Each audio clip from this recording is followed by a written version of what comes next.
Whilst women constitute the majority of the tourism workforce across the globe, they also tend to be concentrated in the lowest paid and lowest status jobs in the industry. As female entrepreneurs begin to venture into tourism and more women are appointed to high-level jobs in the sector, we explore the impact that two trendsetters are having in southern Africa.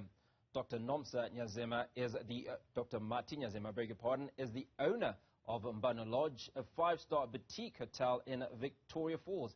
And she joins me now in studio. And also joining us via our Zoom link is Lindiwe Sangweni-Siddo, who is the Operations Director at the City Lodge Group, as well as hospitality entrepreneur.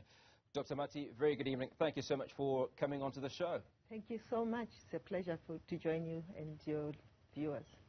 Now, you were the recipient of the South African Tourism Inspiration Award in 2015. Is this what paved way for you to become an entrepreneur in the sector? I think it was the pinnacle of a journey that had been evolving for almost over 20 years, to be honest. But I think in terms of my personal path forward, it did actually sort of signal something in me to say, well, I've been in corporate for over 20 years.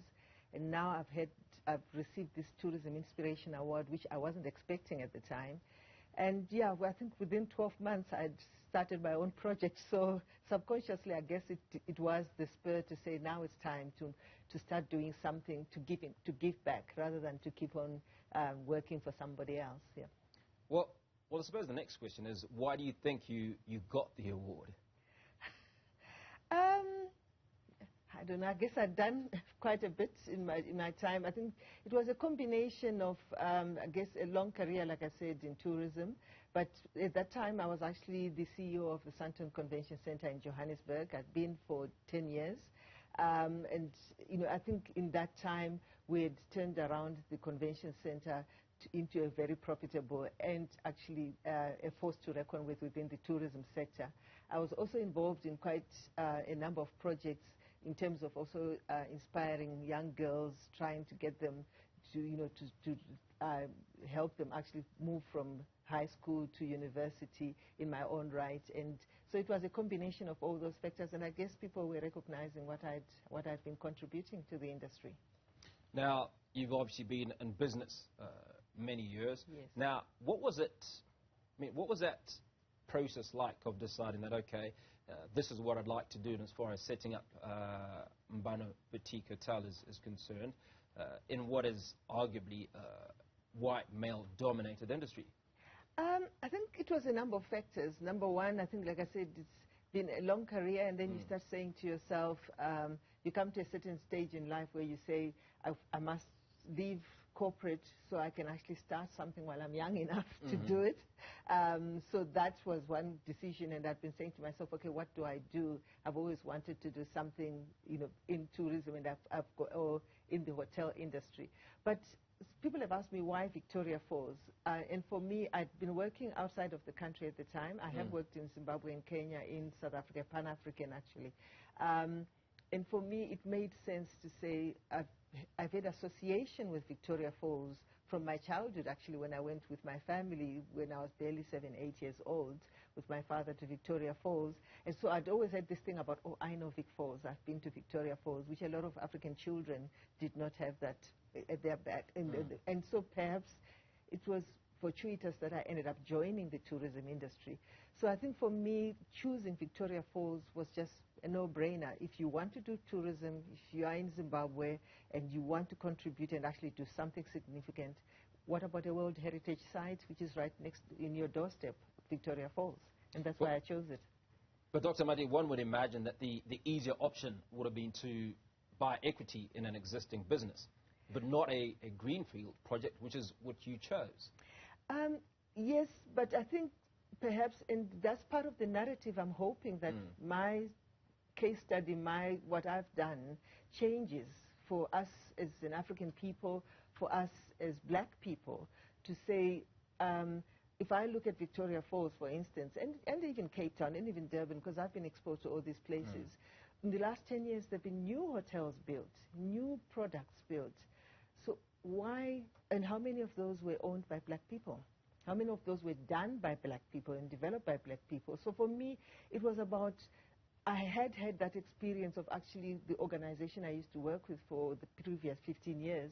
They opened about 10, 15 hotels across Africa. So it made sense for me to say, if you want actually to do something significant, something where you really put your personal stamp on it, to actually say this is, you mold it to be what you want it to be rather than go and take a building that already exists. Nothing wrong with that, I must say. A lot of people do it and it's fine, but I had that experience of starting from scratch. And so I decided I'll do it myself as well. Now, you opened the doors of Mbano, which is a boutique hotel, 18 suites and one it's actually 18 suites and one presidential villa. I was getting to the one presidential. Yeah, I did read up on it. Okay. Yeah. So talk to us about how has the market reacted? Very well, I must say. But remember, my story is an interesting story that on the one hand, I was lucky enough to actually complete the construction just at the end of 2019, and I just opened the hotel in January 2020, and by March 10, 2020, we were closing down for all the guests had left.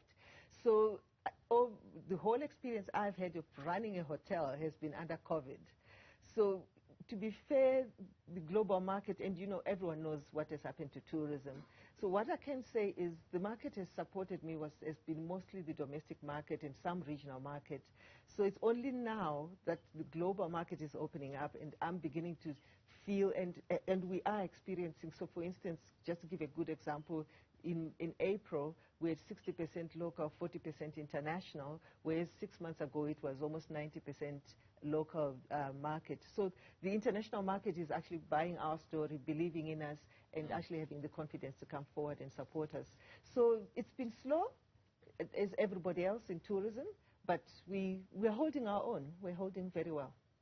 Well, joining us in the conversation is Lindiwe Sangweni-Siddo. Lindiwe, thank you so much for joining us. I know it's been a bit of a battle, but in my intro, one of the things I talked about is that according to the UNWTO, whom I'm sure you're familiar with, women tend to be concentrated in the lowest paid and lowest status jobs in the tourism sector. Now, you're a career hotelier. Has there been a shift in your mind in this statistic since 1993 when you joined the industry? Thank you so much for having me, Hugo, and sorry about the delay. To answer your question, it's a combination. It's a yes and a no. I mean, we've come a long way. So in South Africa, I think what has worked for us is that legislation, like the Basic Conditions of Employment, that BCEA Act, ensures that the minimum wage is defined. And so if you are running a business in our sector, the tourism and hospitality sector, there's a minimum wage, and it currently sits at 3,800.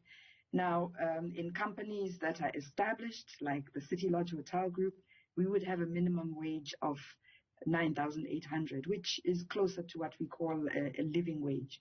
Now, coming back to where I started and where I came from, you will find that typically in the lower echelons, we have mainly females because of the nature of what the hospitality industry is. And it's in those positions that I think sometimes that it can be frustrating because the salaries are sort of at that minimum level that I talk about and not necessarily at the pace at which, we'd like to see changes. The 2010 Equality Act did have an impact in terms of introducing equal pay for equal work. And I think that has made a big difference in ensuring that the gap, particularly between what females are paid in comparison to men or women who would have come through the ranks, is becoming narrower and narrower. There's still work to be done, but there has been some progress. Now, as a tourism entrepreneur, what are some of the hurdles that you've had to contend with? So I opened the Soweto Hotel and Conference Center in 2007. I was listening to Mati talking about her experiences and recognizing some of what I went through. When you're an entrepreneur for the first time, as myself, you have many problems and challenges. The first one I could count would be just the partnerships. you always think that you need partners in this, and you need to go in with someone. And sometimes if you choose the wrong partners, you'll find the hard way. Those are the lessons I learned, that alignment is very important. Thinking of like minds, value systems and principles with your partners. That was one. Raising of funds, raising finance when you're a first-time entrepreneur. You have very little collateral or none at all. I had no collateral, particularly if you are coming from a previously disadvantaged black background. It's just very difficult to start in the beginning and to get the banks and financial institutions to believe in you. And when they finally do, you find that your structure, which you don't know anything about, is so heavily debted, so heavily geared, that for the first 10, 15, maybe even 20 years, you're just, working hard to pay back big debt. So understanding structures and financial models is also one of the biggest challenges. And then, of course, just, getting up and going and getting your business running. You open this beautiful hotel and you expect, because it's beautiful and the press release has gone out, that it's going to be filled, and nobody comes. And, you sit there for months waiting for your business. So not having a proper marketing plan that is implementable and demonstrates that real money, as in cash, because cash is king, and that ability to keep cash flush in the early years is very difficult. You have to pay salaries, you have to pay creditors, and when you just don't have that cash, it can be very daunting. Those are some of the lessons that I learned the hard way as an entrepreneur in my early days. Now, Dr. Mati, you've talked about wanting to inspire the next generation. Yeah. Now, I'd imagine that many people would want to get into the hospitality sector, but as Lindiwe suggests, it doesn't come cheap, But what are some of the low-hanging fruits in your mind that would be available to young entrepreneurs to break into this sector? I think maybe just to comment on what Lindy was saying, I actually agree with everything she said, because I went through that same journey of fighting to raise funds, fighting just to get the idea, people to believe in the idea, fighting to get the customers. But I think in terms of inspiring young people, it's really about saying, with us, I think we grew up in a generation of you must go to work, you must work for someone else. So if I look at myself, I wish I'd done this 10 years ago. But, okay, I was lucky, I had a good job, etc., etc. So, but I think the world is changing. So you're saying people in their 30s, they must already start doing what we have had to end up doing probably 20 years later or something like that. So I'm not sure there's a low-hanging fruit, to be honest. I think it's about saying, start putting the building blocks in place that are going to allow you to be able to actually open a business. Because, even as Lindy has said, it's very difficult, because you're going to have to use some of your personal money. You're going to need, security. You're going to need some credibility. And all of that is very, it needs to be all in place before someone can actually take you seriously and give you money to start a hotel or build a hotel. Lindiwe, I'm going to allow you to have the last say very, very quickly. But I suppose the words of encouragement for young black women that are in the space, that are walking that journey, what will those words be? You need to be in this industry because you're passionate about it. And you need to understand that it's in every sector that we have to work very hard. Mati talks about the building blocks. Humility, be ready to do anything in the beginning to get your foot in the door. But I also always underscore the necessity for qualifications. If I had to do it again and I was talking to my younger self, I would make sure that besides having the traditional hotel management diplomas and degrees, I would look at financial studies. I would look at the value chain in terms of the interior designers. I would look at IT, and that we're now in the fourth industrial revolution, and a highly qualifications in the IT and AV arena will get you far. COVID taught us about pivoting, and the ability to pivot when you have a variety of relevant skills in the hotel industry just makes it all the much more easier for you to be innovative. Excellent. Certainly appreciate your time. This evening I was speaking to Dr. Mati Nyazema, the owner of Mbano Lodge, a 5-star boutique hotel in Victoria Falls. And via Zoom was Lindiwe Sangweni-Siddo, who is an operations director of the City Lodge Group as well as hospitality entrepreneur. Thank you both for your time.